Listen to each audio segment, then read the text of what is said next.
Hello, William here with the Grand Duke Dmitri 1917 Diary Series on YouTube.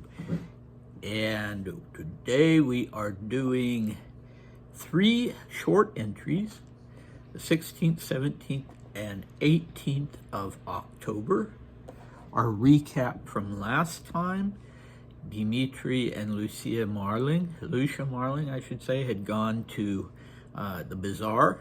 And whether they had intended it or not, they ended up witnessing a procession, a traditional annual procession of Shiite Muslim mourning for the slain grandson of the Prophet, Hussein. And it involved some extreme bloodshed of a type that is now illegal. People slicing themselves, they're slicing their bodies and their heads really earnestly, and blood everywhere. And Dmitri found that a little disturbing. So anyway, now we're on to another topic. And so let's get going. The first diary entry is just one line. Okay, Monday, 16th October, another quiet and peaceful day. Tuesday, the 17th, the king's messenger, Wilton, dined at the Marlings. He arrived with packages.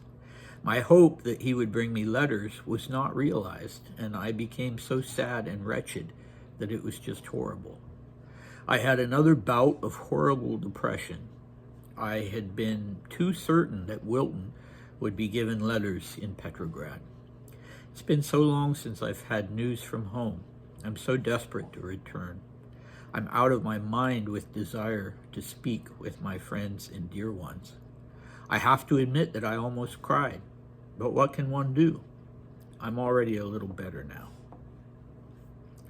Wednesday, 18th October, i.e. yesterday.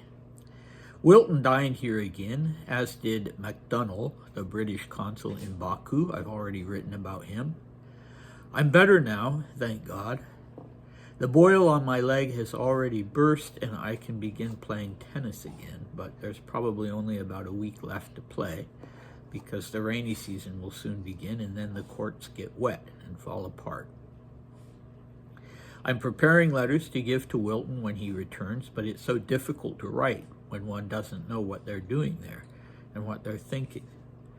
Oh dear God, when will I be able to see them all? When will I get out of this country and return to Russia? Okay, on that sad note, we leave it, and it's even sadder because we know, unlike poor Dmitri, that Russia is now going to be just consumed by the Bolshevik Revolution, and there's no longer any hope for a return, and the death warrant has been signed for so many Romanovs when this happens.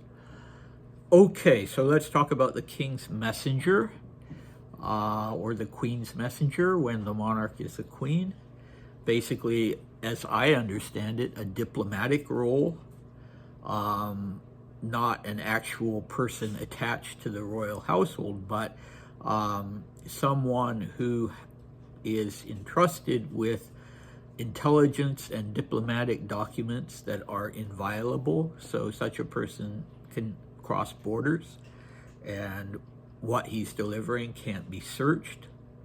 So this Wilkin, this particular king's messenger, had obviously been in Petrograd. Dmitri mentions that, and Dmitri knew he was coming, apparently, and anticipated that he would have letters from the family and from friends. And from this we can gather, of course, that Dmitri wasn't getting anything from his families and his friends.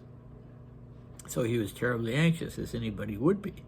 And then there was nothing. And so it's easy to imagine how distraught he was when he found that out. Now, as for the Wiltons in general, they'll continue to be important.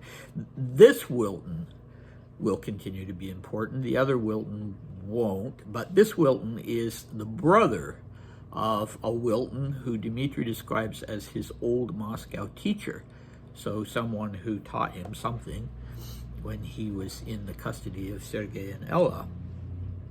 Well, there was a Wilton in Russia, a very well-known Wilton, Robert Wilton, who was a real Russophile, and he was a journalist. He was a vicious anti-Semite, really scheming constantly to rouse more hatred against Jews. So not a pleasant person at all. He wrote 2 books, one called Russia's Agony and the other called The Last Days of the Romanovs, both, I believe, highly anti-Semitic works. So how would this journalist have been one of Dmitri's teachers? I mean, it's possible. It's possible that Sergei had, it seems like something that it would have been possible for Sergei. I can't really imagine Ella, but for Sergei having liked this man and hired him to teach Dmitri something. Anyway, that's speculation, but it's certainly highly suggestive, unless there was a whole colony of Wiltons in Russia. It's highly suggestive, what word am I looking for? It's very likely that this Robert Wilton, who was married to a Russian woman, was the one who taught Dmitri, and the Wilton who was the king's messenger was was Robert Wilton's brother, apparently. Okay. Anyway, MacDonald, you remember, Dmitri did, as he says, I've already written about him. Yes, he was the consul from Baku, who brought Dmitri some interesting news from Baku, and Dmitri just cannot get his name straight. Sometimes he spells it McDonald with O-N-E-L-L. Sometimes, this time it's Dunnell, MacDonald, D-U-N-A-L-L. But because of his title as the British consul in Baku, we definitely know that this was the MacDonald. E was his first initial, MacDonald, who was there. Yeah, so we are on the eve of disaster, and that indeed we are going forward to another long entry, the 29th of October, and that indeed will be the February Revolution and its impact on Dmitri, which I'm sure you can imagine. So, yeah, come back for that. Very interesting, both from the perspective of how Dmitri will cope with it and with the information that he'll get, and whether it's accurate or not. And yeah, so we're plunging into some very interesting stuff, and I hope to see you then. Bye.